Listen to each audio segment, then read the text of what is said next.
Ito po pala yung aming munting palaisdaan.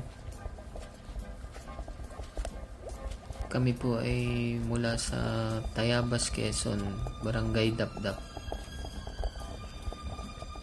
Ang oras po ay alas 4 ng hapon. Ayan, nagbabahog po tayo para sa kanilang hapunan.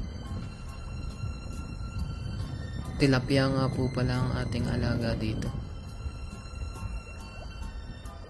Kung makikita nyo, hindi po sila masyado nalutang.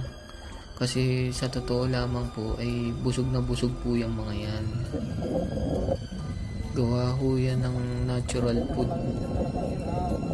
which is yung lumot. Yan, makikita nyo naman po eh. Malinis na lumot po yan. Kumbaga yan po yung alternatiba nilang kinakain. Ganda ho ng ating palaisdaan, napakalinis. Tingnan po natin itong aktual na sukat po ng ating isda. Ito po ay magti 3 months old pa lang.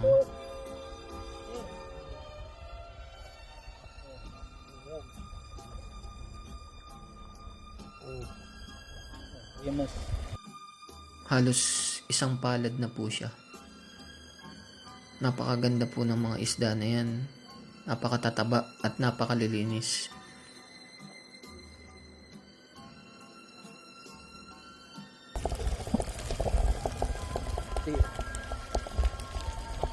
Ito po, sir. Yan. Ganyan po kaganda ang aming isda. Gawa po nitong produkto na ito, Orobiotics. Ito po pala yung sikreto namin. Ito po yung nakatulong sa amin para maging ganito ang aming alagang tilapia. At kaganda yung aming pan. Orobiotics. Ito po ay nakakapag-produce ng natural food. Pampalakas ng immune system, mabilis pagpalaki ng isda, Tsaka makaiwas sa stress. makaiwas sa stress. Tsaka sa healthy digestion. Yan po ay batid nitong gamot dito. Ganyan ho kaganda yung pagkabisa. Shoutout po kay Sir Jetro, ang napaka-gwapo naming mentor. At si Sir Eno, ang napaka-genius naming mentor. Sila po ang mga tumutulong sa amin sa mga katulad naming nagbabaka sakali sa ganitong klase ng larangan. Napakalaki po na naitulong nila sa amin. Dahil lahat po ay tinuturo nila. Hindi sila nagdadamot sa kalakas.